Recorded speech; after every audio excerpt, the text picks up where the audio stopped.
Umabot sa 6.6 million pesos na halaga ng illegal at expired food products ang nasamsam sa magkahiwalay na operasyon ng pulisya sa Bulacan at Tarlac. Sa operasyon sa Marilao, Bulacan nitong March 25, bandang alas 3:40 ng hapon, nag-inspeksyon ng pinagsanib na puwersa ng pulisya, Food and Drug Administration Regional Field Office 3 at Business Permits and Licensing Office ng Marilao sa isang warehouse sa Barangay Patubig.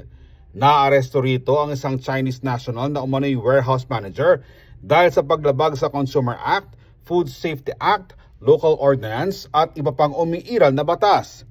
Natuklasan sa loob ng bodega ang malaking bulto ng imported na pagkain gaya ng cured meat, mantika, mga sarsa, bamboo shoots, noodles at syrup products na walang sapat na dokumento, partikular sa delivery, procurement at regulatory compliance.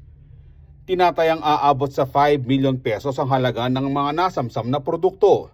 Samantala, sa hiwalay na operasyon noong March 24, nagsagawa ng buy-bust operation ang parehong grupo kasamang CIDG Tarlac at Bamban Municipal Police Station sa Barangay Anupul bandang alas 5 ng hapon.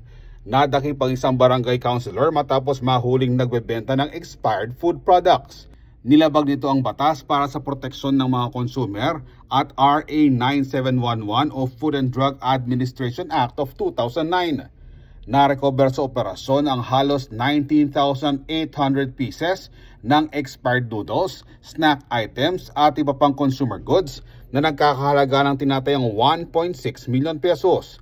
Nasa kustodiya na ng mga otoridad ang mga naarestong suspect at mga ebidensya para sa kaukulang dokumentasyon at pagsasampa ng kaso. Ayon sa PRO3, magpapatuloy ang kanilang intelligence-driven operations katuwang ang iba't ibang ahensya upang matiyak na ligtas at sumusunod sa pamantayan ang mga produktong umaabot sa merkado. Ako si Jody Dizon Mercado para sa CLTV 36 News.